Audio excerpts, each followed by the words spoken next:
Here we are discussing the exploratory data analysis on IPL dataset. I have performed this on Python platform, so we need to import some necessary libraries, and then we'll read the dataset. We have two files, CSV files under this dataset. The first is matches and the second is deliveries. Let's look at the first 5 entries of matches set. So these are the first 5 entries and these are the columns, and this is the second dataset, that is delivery.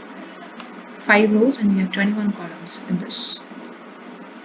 Now let's start with the analysis. First thing, total wins by each team, right? So I have used these value counts.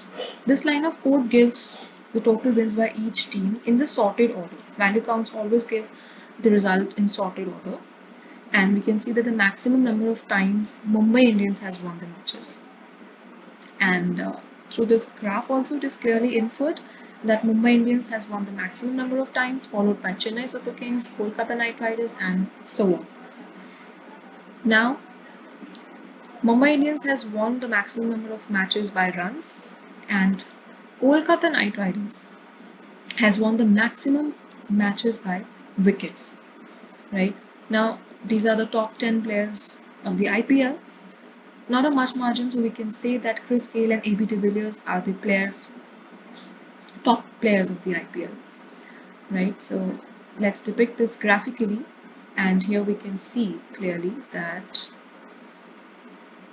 AB de Villiers, Chris Gale, these are the two top players, followed by MS Dhoni, David Warner, and so on.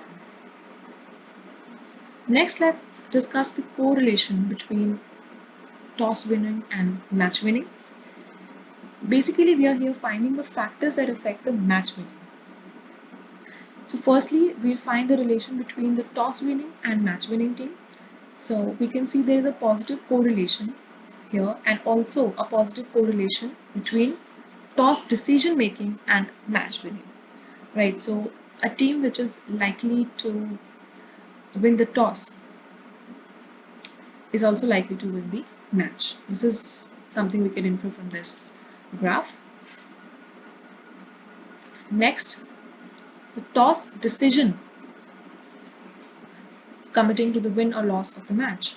So the team which wins the toss usually opts to field in the first innings, and we can infer that 61.2% of the times team usually opts to field in the first inning, and that's, we can infer that is likely to win the match.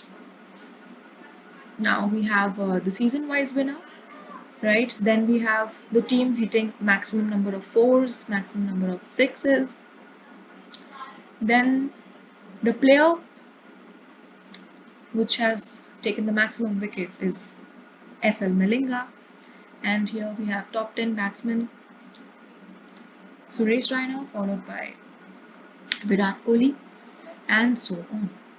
So these are the conclusions drawn from the above analysis.